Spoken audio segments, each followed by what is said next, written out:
croeso nôl i'r gegin. Heddiw rydyn ni'n paratoi cawl llysiau, a fel arfer llysiau sy'n dod yn y parsel i bwyd. Ok, nawr dwi'n mynd paratoi llysiau. Y brif bwynt yw torri yn llysiau yr unwaith. Ie, a mae rhaid ni torri llysiau'r unwaith i helpu'r coginio. Bydd popeth yn coginio wedyn yr un amser. Yr unwaith fel hyn.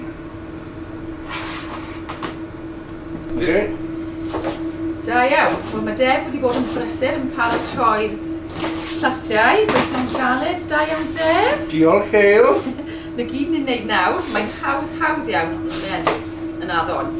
Blasus ar ôl coginio yw rhoi'r llysiau i gyd i mewn i'r pan.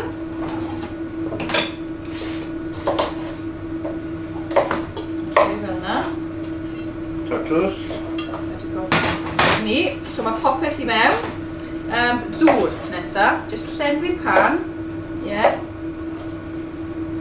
Does dim digon na. Llenwi'r pan. Llenwi'r pan, ie, y ddŵr, jyst i fyny dros ben y llysiau. Na ddigon. A wedyn, tipyn bach o halen.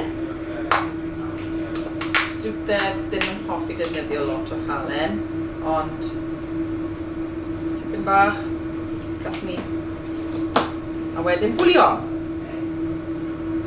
Os gair Cymraeg am bwlion, a dy fi wybod, diolch yn fawr.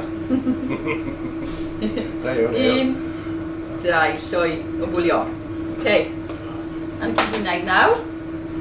A'r fforn a coginio. Reit, dyma ni. Mae'r cawl wedi gorffen coginio. Mae yna rogyn hyfryd, siŵr bod yn blasu neis. Ti eisiau trio'r llyfrau? Diolch, Hayley, ie.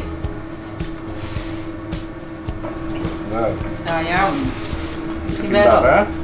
Bach o bara, heb y menyn.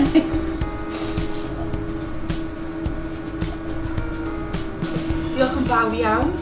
Gobeithio chi wedi mwynhau coginio a bwyta'r cawl. Aros yn adref. Cadw'n saf. Tara. Hwyl.